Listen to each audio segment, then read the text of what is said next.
Welcome to Farming Matters, the storytelling series where you get to hear from innovative farmers and ranchers across the North Central region about their SARE grants. Today we're going to hear from Glen Philbrick, who did a bunch of on-farm trials trying to figure out how do you increase Brix levels to fight insect pressure. My name is Liz Brownlee, and I'm your host. I'm a farmer in Indiana, and I get to work for SARE. And we're joined today by our director and producer, Marie Flanagan. Welcome to Farming Matters, everyone. And in case SARE is new to you, know that SARE stands for Sustainable Agriculture Research and Education. And basically, our job is to fuel on-farm trials and demonstrations where farmers are IDing problems and then trying out different solutions and sharing out what they learn. Our mission is to advance sustainable innovations to the whole of American agriculture. And today, let's hear from Glen.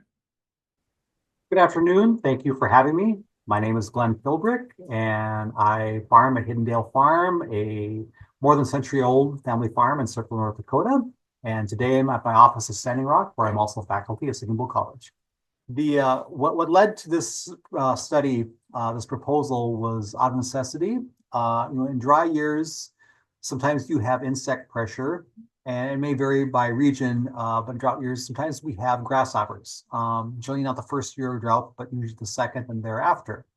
And so, unfortunately, I had to watch grasshoppers take out, not only mine, but neighbors' crops one by one, and felt helpless in stopping that. And so I did some research and realized that, well, often insects don't like sugar, the higher sugar, and that's referred to as Brix, B-R-I-X. And so what I was studying is how to raise Brix levels in crops that the grasshoppers liked at my farm, which was a lot of them. And also a side study to this is, well, what Brix and flavor go hand in hand. Grape growers for wine understand Brix very well. And that'll go hand in hand with that, especially with tomatoes. And I can notice some differences like in lettuce. But to address all these challenges, I was addressing soil health. And so my goal was to address the soil health to feed the plant or to feed the soil to feed the plant to increase the Brix levels, which would prevent the grasshoppers.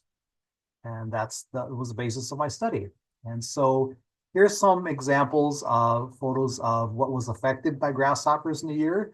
And it's like the white buds here are blooming onions. And if you look at the bottom, the little studs, that's what they left me. They ultimately did take this whole plant. But one by one, they'd go after crops like this. They particularly like things right as they bloomed or when they started to bloom. That's when they really like things. That's lettuce that's been decimated. And note that all these areas were mulched for the most part. That's what's left of a bean I'm holding there. That is let's see, I believe that is Phacelia, what was left. And so crops tested, oats, alfalfa, flowers and vegetables, and under flowers and vegetables, there's many things under there. But I primarily had tested what the grasshoppers like to eat. I will note that they didn't touch my squash as much. The zucchini variety, they did strip a few, but the non-C-Pepo is often the term used with zucchini varieties of squash, they tend to back off from them. And so I looked at, these are my two main years with insect pressure. 2022 was a normal precipitation year. So adequate precipitation, I had a great hay crop, but the grasshoppers were still there. And so I'd like to note that when I was replanting beetroots in May 2022, I was digging my trench and I could see the grasshopper eggs. And if you get a significant rainfall, when they hatch, that's Mother Nature's way of taking them out. Birds work too. Just saying. So if you got poultry out there, good for you. When I saw the seagulls come, I'm like, yes, come visit, land, feast. But I saw the eggs, and the rain came about 10 days probably after they hatched. So it wasn't quick enough. 2023 was much different. but that's what I was working with. And so my goals, I wanted to hit 12%. Research has shown that a lot of insects, they back off once you hit 12% Brix level, improve soil health. And I was assuming that the hoppers are going to be back. I wanted to prevent the damage. And so the treatments that I used, potassium in granular form. And so what I would do is there adjust the potassium to nitrogen ratio, humic acid, amino acid, a form of iron. And I'll have a side note with iron for organic systems. And I am certified organic. The study is all on a certified organic ground. For certain soil amendments, you have to look at the rules and see, are you allowed to apply even if it's OMRI listed, which means it's approved for organic systems. Granted, what I would use would work for conventional as well, but be aware with certain amendments, there's rules about that. So my iron, I didn't get to test so much because it was restricted based on the soil test result. All the others were fair game. And then a special calcium called GSR in powder form. And then the amino acid, actually all these I mixed with water, but you could also spread the potassium with, say, spreading it powder-wise based on the soil tests. So I'd be kind of careful how I measured that out to determine. The potassium was the hardest one to figure out how to apply. The others were a lot easier. Humic acid, amino acid, that was applied more than once per manufacturer's recommendations. And so methodology, first was a soil test. I used either the handheld spreader or handheld sprayer for basically like a lawn sprayer is what I used to apply these, and get a refractometer. And I got the special pliers that had the divot in it where you could put your plant, the leaves or the fruit, you put your tomato in there, squeeze out the juice, get it on the refractometer, and then you could read your Brix level. And again, I used manufacturer's recommendations with all of these. And so challenges, my first, that 1 year, oats lodged. I learned with some crops get much taller flags because I lost my flags, my oats, and had to hunt for them. And when they lodge, that's kind of hard. One little area, primarily I had some vegetables and flowers flooded on me. I did not see that coming. I mean, I wasn't short of water. My popcorn and hops didn't do well, and that had nothing to do with insects. And the popcorn, I think, was just kind of a weird year for that. I grew it the second year and it grew fine. But I had a lot of my lettuce, some of my carrots in the flooded area, so that impacted that. And it affected some of my borage as well. And so this is Lodi squash. Lodi is from row 7, and row 7, that's Dan Barber's seed company, goes to this restaurant or produces varieties for his restaurant. And the seed contract I had, I was testing this, and so I grew it within a rye field as a cover crop, and all the treatments are in there. They're flagged, and I have to say they did well. And this is an area that the grasshoppers are kind of like, we're staying away from. Here's another variety, and I weed whacked in between here. And on the side is surrounded by rye, so you really had to walk up to it to see the plants, which I kind of like hiding it that way. That is the borage. And so this is in 2023. That did remarkably well. And borage is more of a low Brix crop. And again, here's some more squash and my black hollyhocks. This was from the drought here.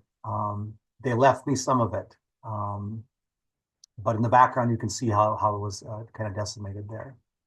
And here's squash, yellow flag, was marking what kind of treatment I applied. And I have to say, is with the treatments, the grasshoppers were still around, but they didn't eat anything. So it helps too that there's more things out there for them to eat. And here's this is at my field tour, and I'm showing my attendees how to squeeze the juice out and test for Brix. And these are all my tomatoes. In the background, I got my sweet corn. Again, it's my tomatoes. I had some Roma and some more heirloom variety because I'm organic there. Some observations I think are notable. The amino acid treatment for lettuce enhanced the flavor. Outrageous lettuce. That is my preferred variety that grows well in my area, and I grow that for flavor. I noticed that was more flavorful thanks to the amino acid. I did some rabbit damage, so erasing Brix levels does not prevent rabbits, I'm afraid to say. But I mean, that's dogs come in handy for that. Or you can get the pest electric fence that works as well. I had no grasshopper damage though, using all these treatments though, and they were still around in 2023. 2024, very few of them, but in 23, they were definitely there. Another important note is that the tomatoes treated with the GSR calcium, they had no black rot. And that's often common with a lot of tomatoes. You get a few with that. And for those treated with that, none whatsoever. They were healthy. And the borage was phenomenal. I had grown borage before the drought. And then the 2 years of drought, it was like, oh, it's been decimated. So to have the borage be vibrant was so nice again, because borage is a really, really vibrant plant and it expands so much. That's also a pollinator crop, and you need high flags to market because it can overtake those marker flags very easily. Just saying. So it's cool to see how that crop can just expand. So what I've noted for a study is something else I want to address in my soil health is a couple of my areas. I have a little higher pH than desired, and a higher pH can affect your nutrient uptake. So that may have had something to do with what appeared to be an iron deficiency in my hops. And so when I put hops in a different spot where I knew the pH was lower, they didn't have the appearance of iron deficiency at all. So a side note is we can also address soil health by just adjusting the pH. Because when I was looking at what nutrients are the state they're in, I thought I need to adjust that, and that'll affect my soil health as well. Soil, this is just my opinion. I think the science is still developing, so we can understand the fungi and bacteria, among other things, living organisms in the soil. Having a soil scientist look at that, plus what you're working with, I think is a good idea, and probably a PhD soil scientist would be my recommendation. Okay, so you took a soil test to guide what amendments you added, but I'm not a veggie farmer, I'm a livestock farmer. What do you look at on a soil test to know how to improve Brix, and what kind of soil test do you need? I got there's when you get a soil test, you can get what's called the basic, but I also had where they had all the micronutrients in there as well. So I wanted to see where I was with everything. And then something I looked at is, since I was addressing calcium, I wanted to see where that was at. And then I want to see, well, what's the nitrogen to potassium ratio? And you do some math for that as well. And then I started looking at pH and realized I do need to address that. But I didn't do that in year one, more year two, started looking at that. And so you can see if you're very low, okay range, high, very high, and go from there. Plus what your organic matter level is as well. So if you're organic, NDSU has a great calculator on one of their many web pages for public use. It helps you calculate, well, what do I need for fertilizer for wheat, given my organic matter level? And when you get over 5%, then you can start deducting the amount of nitrogen you need. It gives you a credit. And I'm above 5% on most of my fields. My best one was 15%. Wow. And I'm more probably the 8 and the 9 area. So like nitrogen, I'm pretty well, and organic matter, I'm pretty okay in those areas. Yeah. You can also look where they have the Haney test, and that's a lab down in either Nebraska or Kansas. I participated in one biological test, and it let me know what was present, but it didn't tell me like numbers. You would also get a penetrometer, which I have, and basically, if you're going down 2 feet and you're not getting over, not pressing hard, provided you don't hit a rock, and you're under 200 pounds of pressure, biology is alive. When you hit that 200 pounds of pressure, it's like, okay, biology can't really live anymore. That can be a telltale sign. And so I was using that as well. And that told me like, okay, do I have good water filtration on my soil? So that's important. Generally with sand you do, but I don't have sand. So there's lots of things to look at. Where I'm still learning at is the biology and fungi area. But the amino acid and humic acid, those were to help your biology that's alive or help it, prosper. Glenn, how do you sell your products? Is it direct to consumer? Is it through restaurants, groceries, otherwise? So there's some things I produce for feed for cattle, Uh-huh. but then a lot of my crops are for seed contracts. And then there's a few vegetables that are direct to consumer. What I'm wondering about is, did you see changes in the end product by having higher Brix levels? Obviously, one change was just that you had more seed, I'm sure, to Yeah. sell. The lettuce for sure. There I definitely saw this flavor alone was impacted. And with tomatoes, there you could see the what the yield of the fruit was and how it looked. There was a difference. If I looked at borage, when I was looking at the difference in plants, now there I didn't see, I could test for Brix and I see a difference in Brix, but I didn't see a noticeable difference in the appearance of the plants, definitely in the Brix. With the corn, sweet corn, there the yield was I would argue the same, but there was some difference in Brix levels. So a little bit of background on the spreadsheet here is I have crop listed on the left, and then things are color coded. So white, I use calcium. I just added no color. The green was the amino acid amendment, yellow the potassium, and the red is the humic acid amendment. And then for no treatment, I did leave that white, but of course I kept it on the opposite end.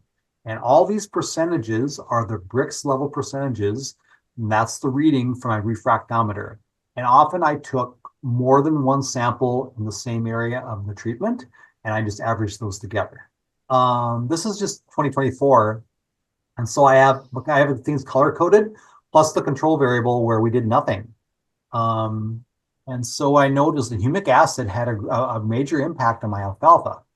And higher Brix alfalfa is generally better for your cattle. A difference between 2023 and 24, my carrots, I had like a 6% increase with just the calcium application for my carrots in 2023.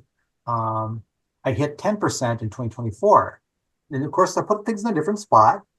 So I'm not sure. I think it's area for more study. And I was trying to figure out what happened to my cilantro. So between my other spreadsheet here, calcium really helped my cilantro in 2023, but no treatment I had 10% of the cilantro. So I wondered, well, what happened there? I don't know, but in most areas, it all increased the Brix levels. But the cilantro is kind of an outlier for whatever reason. My borage, I thought that was pretty good. Year over year, because I think I'd gone up like 3 percentage points, and the humic acid made the biggest difference with the borage. I have for lettuce, that is my outrageous variety, and the humic acid had the biggest difference. Romaine I grew as well, and what's weird there is that in there the potassium made the biggest difference with romaine. So a takeaway from this whole project is that the treatment wasn't increasing just across the board. It's like certain treatments affected different varieties differently. And I think that's important to know too. If one is growing the same variety of whatever crop it may be, maybe we have to look at how does this variety interact with the soil and the fungi and bacteria as well. That's a fair question to ask, because it's not like the same across the board. So that's where, a farmer can look at what's my history with this variety, or do I know someone who has experience with this particular variety in my region, and go from there. Because we could ask someone a couple states away. That's fair too, but a major concern I have is environmental differences. That being soil, weather, how many days of sun. Think of where you are, latitude and longitude. That can affect certain crops. that really can't. I know with hemp, industrial hemp, that comes to be, they look at how many day hours of sunlight do they have. Other things, potatoes are not known for being high Brix. And of course, I look at the tops. The grasshoppers couldn't get underneath, but they did like the tops. Calcium and the amino acid made a big difference on there.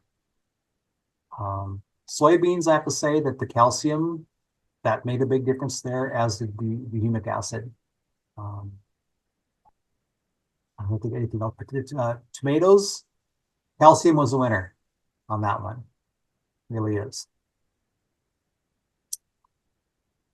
And to think of anything else, I should know. Cucumbers. Cucumbers was a lower level one. That's one that my hoppers liked in my area as well. They did leave me some when I had it. And so what I at least I can say from all of these amendments, all of my plants look healthy. That I got to say. And I could think back to years that are challenging. You've a dry year, often things don't. But I can think of a good year, 2022. My plants looked healthy, but the grasshoppers had a heyday. But on my wheat, they didn't touch it. And that was one of my aha moments prior to writing this proposal was they're in my wheat, but they're not eating it. Why not? I got the refractometer and tested, and I had 15% Brix level. So they would dance in it, but they wouldn't touch it. And across the road, on someone's soybean field, the hoppers were having a heyday.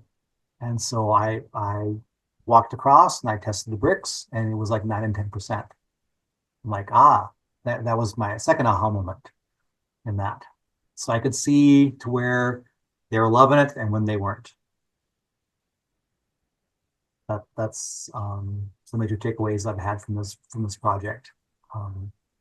So going forward, what I do is I look at what amendment worked for what crop, and I can adjust from there.